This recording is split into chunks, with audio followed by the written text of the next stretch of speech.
Well, Gamecock Athletics already had 2 conference titles this year in men's and women's soccer, but they improved that number to 3 this weekend.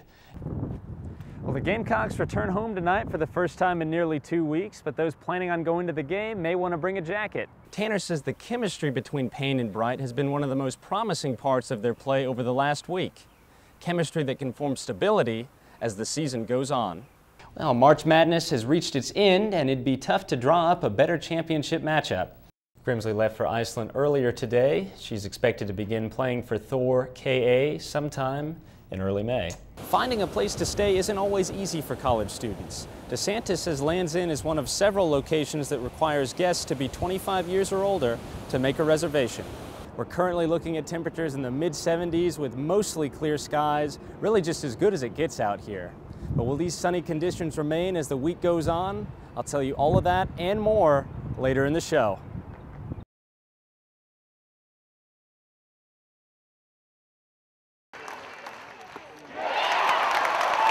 It would be tough to find a college pitcher who's enjoyed more success in recent years than Michael Roth. But 2012 hasn't been quite as sweet. You know, it's on me. Honestly, do I know what's going on? No. I have no clue. After a strong start to the season, Roth's numbers have taken a hit in SEC play, most recently against Mississippi State. In a no decision against the Bulldogs, Roth said what hurt the most was the absence of his normal strengths. I haven't had a good changeup in about 4 weeks. You know, not spotting the fastball. Slider was almost non-existent today. Not getting lefties out. You know, I'm not discrediting their hitters at all, but you know, I just haven't really put together a good outing in a while. The struggles haven't concerned Coach Ray Tanner, who says his faith in Roth hasn't wavered. We're going to keep running him out there, that's for sure, and he'll work hard to try to get that corrected. He's the kind of young man that will give you a chance even if he's not at his best, and that's what I'll go with. Though he isn't forgetting his recent outings, Roth says he won't let them affect his latest approach. Am I concerned a little bit? You know, will I be concerned next Friday? No, but you know, this week I'm gonna try to figure out what's going on, and you know, hit the next game going hard. With little room for error in the conference standings, Roth hopes to rekindle that success tonight against Auburn. Ryan Velasquez, Carolina News.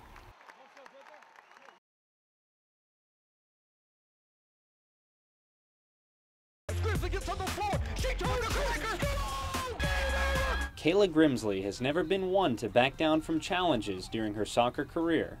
Her decision to join Iceland's Thor KA football club is no exception. They're a team that's on the rise, and I like to go take part in teams that are on the rise, not necessarily at the top. The decision came shortly after the 2011 season, when an agent reached out to her about possible options to play professionally. He made contacts to other countries and different places, and Iceland got back to him and said, you know, we want her, so we came up with a contract, and Iceland it was. Grimsley shared a similar mindset when she chose USC, a team that was still trying to establish itself 4 years ago. Now a 2-time SEC champion, the Gamecocks' all-time leading scorer says the atmosphere around the program has changed. I never even thought about me coming here at all, and after I came here, I think that, you know, year after year after year, a lot more people decided that they wanted to come here. The fact that we've done so well and we haven't gotten worse is looking up for us. Coach Shelley Smith had an up-close view of Grimsley's career as a Gamecock and says her creativity on the field separates her from others. She's been the most creative player we've ever had. She's a different level when it comes to reading the game. I think these other teams that don't know much about her are going to really benefit and probably be surprised at what she can bring to the field.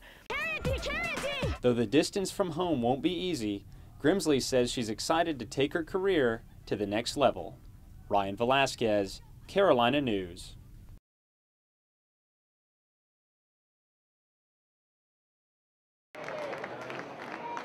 Putting runners on base hasn't been an issue for South Carolina this season.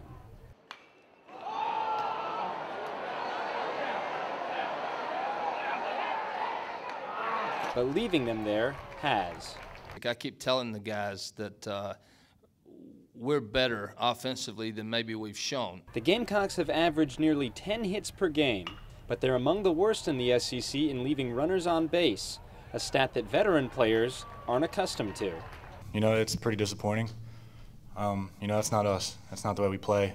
You know, it's frustrating at times, but this game can be humbling. Through 33 games, USC has stranded 288 runners, ranking just behind Mississippi State for worst in the conference. Coming off a season high of 17 Saturday against Tennessee, Coach Ray Tanner says he's made a point of keeping the number fresh in his players' minds. I think at times I've irritated them, I've agitated them with things that I've said and challenged them a little bit. But it's because I believe that we're a little better offensively than maybe we've shown. Though they stranded 10 Monday night against the Citadel, the Gamecocks posted their highest run total in 6 games, a sight Tanner called encouraging.